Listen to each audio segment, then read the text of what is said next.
Yes, Ravishankar, ഇവിടെ പ്രധാനപ്പെട്ട ചില പ്രതികളൊക്കെ ഇപ്പോൾ SITയുടെ കസ്റ്റഡിയിലുണ്ടല്ലോ, ജുഡീഷ്യൽ കസ്റ്റഡിയിലാണ് അവരിയ്ക്കുന്നത്. ഇവരെല്ലാം പിടികൂടിയിട്ടും എന്തുകൊണ്ടാണ് ഈ തൊണ്ടി മുതൽ ഇതുവരെ കണ്ടെത്താൻ ആവാത്തത്?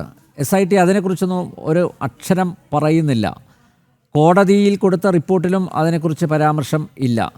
ഇപ്പോൾ ഈ തന്ത്രിയെ ഇനി ചോദ്യം ചെയ്യണമെന്നാണ് പറയുന്നത്. അതായത് അറസ്റ്റിലേക്ക് നയിച്ച കാരണങ്ങൾ എന്താണെന്ന് കൃത്യമായിട്ട് പറയാൻ സാധിച്ചിട്ടില്ല. നേരത്തെ ജോർജ് ജോസഫും വിദ്യാസാഗർ ഗുരുമൂർത്തിയും അതുപോലെ ഡോക്ടർ സുഭാഷ് ചന്ദ്രബോസും കൃത്യമായിട്ട് പറഞ്ഞു. അതായത് ഈ കാരണങ്ങൾ കൊണ്ട് ഒരാളെ അറസ്റ്റ് ചെയ്യാൻ പറ്റില്ല. ഇതൊരു ഹേസ്റ്റി ആയിട്ടുള്ള അറസ്റ്റാണെന്ന് താങ്കൾക്ക് തോന്നുന്നില്ലേ? പറഞ്ഞോട്ടെ പ്ലീസ്. എനിക്ക് മുമ്പ് സംസാരിച്ച ആളുകള് ഒരുപാട് കാര്യങ്ങളോട് പറയും. ഒന്ന്, നമ്മൾ ഈ വിഷയം എന്ന് പറയുന്നത് ഇന്ന് ശബരിമലയിലെ തന്ത്രി അറസ്റ്റ് ചെയ്തതുമായി ബന്ധപ്പെട്ട സംഭവത്തെ കുറിച്ച് ചർച്ച ചെയ്യാനാണ് ഇവിടെ വന്നത്. വിഷയമൊക്കെ മാറ്റിയിട്ട് നമ്മൾ ഒരുപാട് മറ്റു കാര്യങ്ങളെ കുറിച്ചൊക്കെ ഇവിടെ ചർച്ച ചെയ്തു. ശബരിമലയിലെ അയ്യപ്പ സംഗമത്തെ കുറിച്ച്, അതിന്റെ കണക്ക് കൊടുക്കുന്നത്, പറയട്ടെ സാർ, ഞാൻ പറഞ്ഞു ഇടപെടരുത് എന്ന്. അതിന് കണക്ക് കൊടുത്തതിനെ സംബന്ധിച്ച്, കണക്ക് കൊടുക്കാത്തതിനെ സംബന്ധിച്ചൊക്കെ ചർച്ചയൊക്കെ ഉണ്ടായി. ശബരിമലയിലെ അയ്യപ്പ സംഗമം നടത്തിയത് CPIM അല്ല, മറിച്ച് ദേവസ്വം ബോർഡും കേരള ഗവൺമെന്റും ഒക്കെ ചേർത്ത് നടത്തിയാണ്. ഇവിടെ CPM എന്ന് എടുത്തെടുത്ത് പറഞ്ഞതുകൊണ്ടാണ്. CPM അയ്യപ്പ സംഗമം ഒന്നും നടത്തേണ്ട കാര്യമില്ല. CPM ആണ് നടത്തുന്നതെങ്കിൽ ആളുകളെ കൂട്ടാൻ CPM കേരളത്തിൽ പ്രയാസമൊന്നുമില്ല. അപ്പൊ അവിടെ ആളുകൾ കൂടുകയോ കൂടായിരിക്കുകയൊക്കെ ചെയ്യുന്നത് അയ്യപ്പ സംഘവുമായി ബന്ധപ്പെട്ട കാര്യമാണ്. അതിനെക്കുറിച്ച് നമ്മൾ നേരത്തെ പലപ്പോഴും ചർച്ച ചെയ്തിട്ടുണ്ട്. അതിന്റെ കണക്ക് ഞാനത് പറഞ്ഞോട്ടെ സാർ, ഞാനത് പറഞ്ഞോട്ടെ സാർ. സാർ മറ്റുള്ളവരൊന്നും സംസാരിക്കുമ്പോൾ ഇടപെടില്ല, ഞാൻ സംസാരിക്കുമ്പോൾ മാത്രം സാർ കയറി ഇടപെടുകയാണ്. അത് ഹൈക്കോടതിയിൽ അവർ പറഞ്ഞിട്ടുണ്ടല്ലോ. ഇന്നലെ ഈ സമയം ഇന്നലെ വന്നിരിക്കുന്ന ഇപ്പൊ നമ്മുടെ ഗുരുമൂർത്തി അദ്ദേഹം പറഞ്ഞ റിപ്പോർട്ട് പ്രകാരം ഇന്നലെ ഹൈക്കോടതി ഒരു ചോദ്യം ചോദിച്ചിട്ടുണ്ട്. ആ ചോദ്യത്തിന്റെ മറുപടി കൊടുക്കേണ്ടവർ കൊടുത്തിട്ടുമുണ്ട്, അതിന് സമയം അനുവദിച്ച് കൊടുത്തിട്ടുമുണ്ട്. അപ്പൊ പിന്നെ അതിന്റെ ആ സമയം കൊടുക്കുമ്പോൾ അതിന്റെ കാര്യങ്ങൾ പറയാം. രണ്ടാമതേ, ആചാരലംഘനം എന്ന് പറഞ്ഞു. ആചാരലംഘനം സ്ത്രീകളെ പ്രവേശിപ്പിക്കുന്ന കാര്യത്തിൽ മാത്രമേ ഉള്ളൂ. ഇപ്പോ 1, 9, 10 പ്രതികളുമായി ചേർന്ന് ഗൂഢാലോചന നടത്തി തന്ത്രി എന്നാണ് റിമാൻഡ് റിപ്പോർട്ടിലുണ്ട്. സാർ വായിച്ചില്ലല്ലോ, എന്താ സാർ വായിക്കാൻ? 1, 9, 10 പ്രതികളുമായി ചേർന്ന് തന്ത്രി ഗൂഢാലോചന നടത്തി എന്ന് പറയുന്നത് ശബരിമലയിലെ സ്വർണ്ണ കൊള്ളയുമായി ബന്ധപ്പെട്ട ഗൂഢാലോചനയാണ്. അതുകൊണ്ടാണല്ലോ അദ്ദേഹത്തിന് ജാമ്യം കിട്ടാഞ്ഞത്. ഇവിടെ PC ജോർജിനെ അറസ്റ്റ് ചെയ്തുകൊണ്ട് പോയപ്പോൾ ജാമ്യം കൊടുത്തില്ലേ മജിസ്ട്രേറ്റ്? അപ്പൊ ഇന്ന് അദ്ദേഹത്തിന് 14 ദിവസം റിമാൻഡിലേക്ക് പോകേണ്ടി വന്നത് അതിൽ കാര്യമുള്ളത് കൊണ്ടാണ്. അദ്ദേഹം തിങ്കളാഴ്ച കോടതിയിൽ പോവോ ചൊവ്വാഴ്ച കോടതി പോവുക ചെയ്തോട്ടെ, ഞാനതിനൊന്നും എതിരല്ല. രണ്ടാമത്തെ കാര്യം, ഇവിടെ ആചാര ലംഘനത്തെക്കുറിച്ചും ഹിന്ദു ആചാരങ്ങളെ കുറിച്ചും വളരെ വലിയ തോതിൽ സംസാരിക്കുന്ന ആളുകൾ മനസ്സിലാക്കേണ്ട കാര്യം, നമ്മുടെ ദേവന്മാർക്കും ദേവിമാർക്കും ശക്തി ഉള്ള സമയവും ശക്തി ക്ഷയിക്കുന്ന സമയവുമുണ്ട്. ഗ്രഹണ സമയത്ത് നമ്മുടെ ദേവന്മാരുടെ ശക്തി ക്ഷയിക്കും. അപ്പോഴാണ് ക്ഷേത്രം അടച്ചിടുന്നത്. ശബരിമലയിലെ ദ്വാരപാലക ശില്പം ഇളക്കിയെടുത്തത് ചന്ദ്രഗ്രഹണ സമയത്താണ്. എന്തിനാ ഈ തന്ത്രി അനുമതി കൊടുത്തത്? ഈ തന്ത്രി അനുമതി കൊടുത്തത് എന്തിനാണ്? ഞാൻ പറഞ്ഞ കാര്യമല്ല ഇത് കേട്ടോ. വളരെ ഗൗരവമായി ഞാനൊരു ചാനൽ ചർച്ചയിരുന്ന് പറയുകയാണ്. ആധികാരികമായി തന്നെയാണ് പറയുന്നത്. ഈ ശബരിമലയുമായി ഒരു ക്ഷേത്രത്തിന്റെ, നമ്മുടെ ഹിന്ദു മത ആചാരപ്രകാരം ഒരു ക്ഷേത്രത്തിലെ അവസാനത്തെ വാക്ക് തന്ത്രിയാണ്. ശബരിമലയിലെ ശ്രീകോവിലിനുള്ളിലെ ശില്പങ്ങളിലോ അല്ലെങ്കിൽ വിഗ്രഹത്തിലോ മറ്റ് അവിടെയുള്ള കട്ടളപ്പടിയിലോ സ്വർണം പൂശിയത് അത് മാഞ്ഞു പോയിട്ടുണ്ട്, അത് അല്ലെ മങ്ങിപ്പോയിട്ടുണ്ട്, അത് ചെമ്പായിരിക്കുന്നു എന്ന് റിപ്പോർട്ട് കൊടുത്ത് അത് തന്ത്രിയാണ് എന്നത് വളരെ വ്യക്തമാണ്. ആ തന്ത്രിയുടെ റിപ്പോർട്ടിന്റെ അടിസ്ഥാനത്തിലാണ് ദേവസ്വം ഉദ്യോഗസ്ഥർ ഒരു റിപ്പോർട്ട് ദേവസ്വം ബോർഡിന്റെ മുമ്പിൽ വെക്കുന്നത്. ആ ദേവസ്വം ബോർഡാണ് ഇത് പുറത്തേക്ക് കൊണ്ടുപോയി പണിയാൻ അനുമതി കൊടുത്ത്. അവിടെയൊക്കെ പെശ കൊണ്ടായിട്ടുണ്ടാവും. അതെല്ലാം അന്വേഷിക്കട്ടെ. അല്ലല്ല, ഞാൻ പറഞ്ഞത് SIT പറഞ്ഞ കാര്യമാണ്. ഞാൻ പറഞ്ഞത് SIT പറഞ്ഞ കാര്യമാണ്. അറിയാം. അല്ല, തന്ത്രിയാണ് പറഞ്ഞിരിക്കുന്നത്. തന്ത്രിയാണ് സാർ പറഞ്ഞിരിക്കുന്നത്. അല്ല, അറ്റകുറ്റപ്പണികൾ നടത്താമെന്ന് ദേവസ്വം ബോർഡ് തീരുമാനമെടുത്തത് തന്ത്രിയുടെ താങ്കളെയാണ് ഞാൻ കൂട്ടിയത്.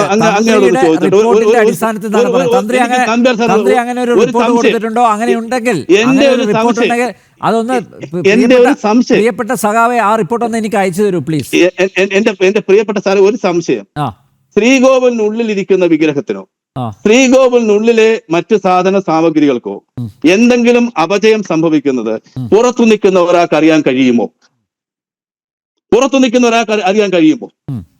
എന്നെ പോലെയോ അങ്ങേ പോലെയോ ഉള്ള അപ്പൊ ഒരു തന്ത്രി ഭക്തന് റിപ്പോർട്ട് കൊടുത്തു. അല്ലെങ്കിൽ അല്ല റിപ്പോർട്ട് ഇങ്ങനെ സംഭവിച്ചിട്ടുണ്ട്. ഞാൻ ചോദിച്ചതിന്റെ മറുപടി അല്ല അങ്ങ് പറയുന്നത്. ആ ശബരിമല ധർമ്മശാസ്ത്ര ക്ഷേത്രത്തിലായിക്കോട്ടെ മറ്റൊരു ക്ഷേത്രത്തിലായിക്കോട്ടെ ആ ശ്രീകോവിലിനുള്ളിലാണ് വിഗ്രഹം ഇരിക്കുന്നത്. ആ ശ്രീകോവിലിനുള്ളിൽ പ്രവേശിക്കാൻ നമുക്ക് അവകാശമില്ല. ഉം. ശ്രീകോവിലിനുള്ളിൽ പ്രവേശിക്കാൻ അവകാശം തന്ത്രിക്കും മേൽശാന്തിക്കും ഒക്കെ മാത്രമേ ഉള്ളൂ. അതെ അല്ല അതുമായി ബന്ധപ്പെട്ട ആളുകൾക്ക് മാത്രമേ ഉള്ളൂ. അല്ല, അതിനെന്തെങ്കിലും അയ്യപ്പ അപകടം വിഗ്രഹത്തെ- സംഭവിച്ചു പറയട്ടെ സാർ. ആ ഞാൻ അയ്യപ്പ വിഗ്രഹം എന്ന് ഉദ്ദേശിച്ച് ഞാൻ പറഞ്ഞല്ലോ ഏത് ക്ഷേത്രത്തിലും എന്നാ പറഞ്ഞത്. അയ്യപ്പ വിഗ്രഹം മാത്രമല്ല, ഓക്കേ. ഒരു ക്ഷേത്രത്തിനുള്ളിലെ ശ്രീകോവിലിനുള്ളിലെ വിഗ്രഹങ്ങൾക്കോ ശ്രീകോവിലിനുള്ളിലുള്ള സാധന സാമഗ്രികൾക്കോ എന്തെങ്കിലും അപകടം സംഭവിച്ചാൽ അത് കണ്ടെത്താൻ കഴിയുന്നത് മേൽശാന്തിക്കും തന്ത്രിക്കും ഒക്കെ. കാര്യം അവർക്ക് അവിടെ കയറാം, നമുക്ക് കയറാൻ പറ്റില്ല. അപ്പൊ അവർ പറയാതെ എങ്ങനെയാണ് ശ്രീകോവിലിനുള്ളിലെ കട്ടിളപ്പാളിയിലെ സ്വർണം മാഞ്ഞു പോയിരിക്കുന്നു, ചെമ്പ് തെളിഞ്ഞിരിക്കുന്നു, അത് പുറത്തേക്ക് കൊണ്ടുപോയി പണിയണം, അതിന് മെയിൻ്റെനൻസ് നടത്തണം, അത് ക്ഷേത്രത്തിന് വെളിയിൽ കൊണ്ടുപോകാൻ പാടില്ല എന്ന ഒരു നിയമം നിൽക്കുന്നു എന്നാണ് പറയുന്നത്.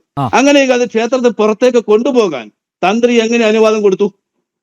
ഇതൊക്കെ ഇവിടെ ഈ അന്വേഷണ പരിധി കാര്യങ്ങളല്ലേ. തന്ത്രി അനുവാദം കൊടുത്തു എന്ന് താങ്കൾ പറയുന്നു. അപ്പൊ സാറിന് മനസ്സിലാവും. തന്ത്രി അനുവാദം കൊടുത്തു മനസ്സിലാവും.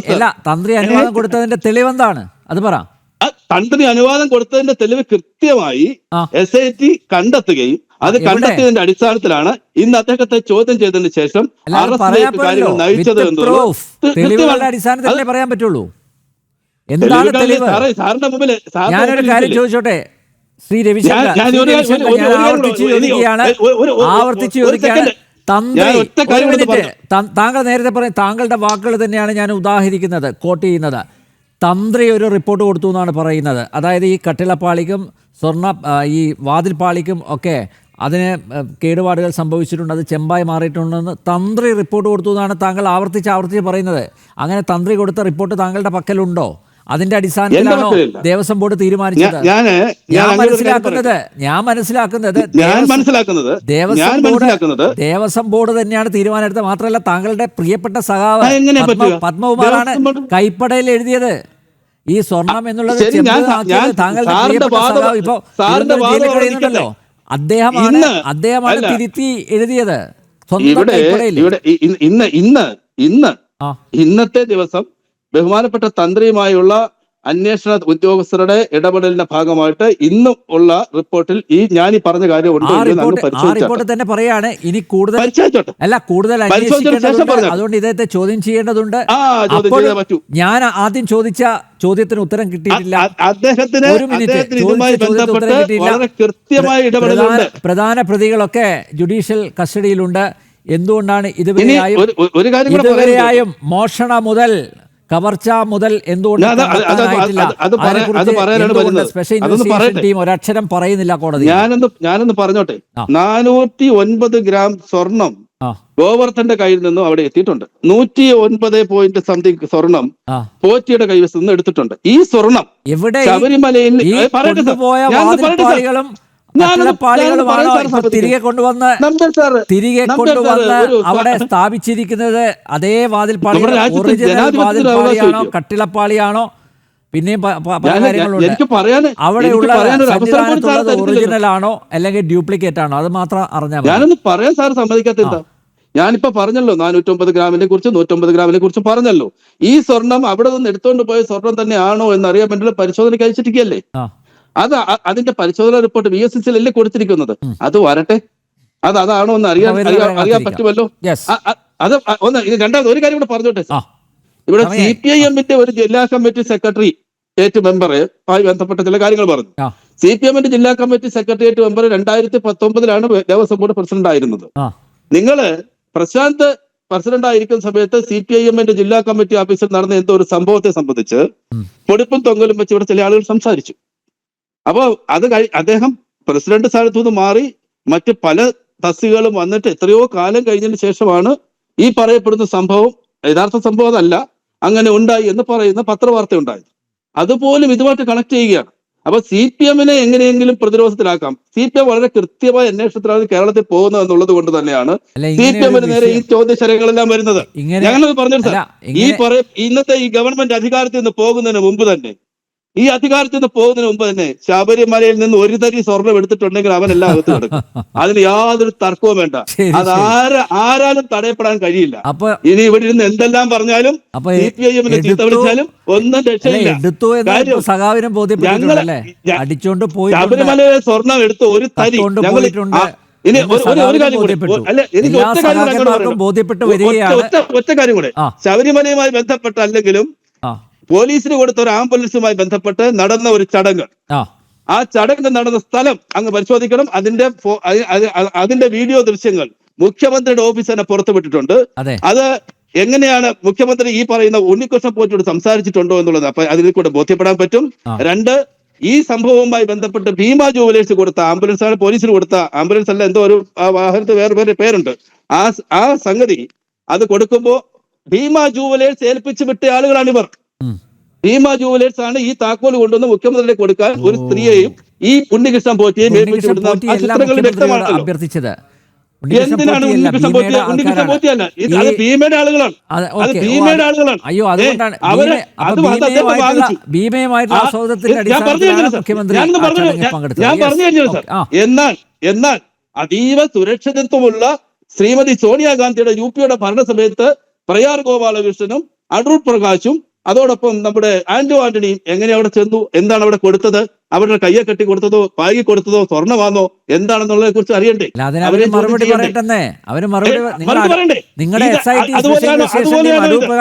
അതുപോലെയാണോ സോണിയാഗാന്ധി ചോദ്യം ചെയ്യാൻ പറ. ഞങ്ങളുടെ ആവശ്യം അതാണ്. മുഖ്യമന്ത്രി പറഞ്ഞു കഴിഞ്ഞു. ഞങ്ങളുടെ മുഖ്യമന്ത്രി പറഞ്ഞു കഴിഞ്ഞു. ഞങ്ങളുടെ മുഖ്യമന്ത്രി പറഞ്ഞു സോണിയാഗാന്ധിയും ഈ കേസിൽ പ്രതിയാണ്. ഞങ്ങൾ ഭായി അല്ല സർ, അതൊക്കെ ചുമ്മാ പറയുന്ന കാര്യം. എവിടെയാണ് സാർ? മാധ്യമ പ്രവർത്തകൻ ഇന്ത്യ മുന്നണി CPM അംഗമാണോ സാർ? CPM അംഗമാണോ ഇന്ത്യ മുന്നണി? സാർ പറയണം.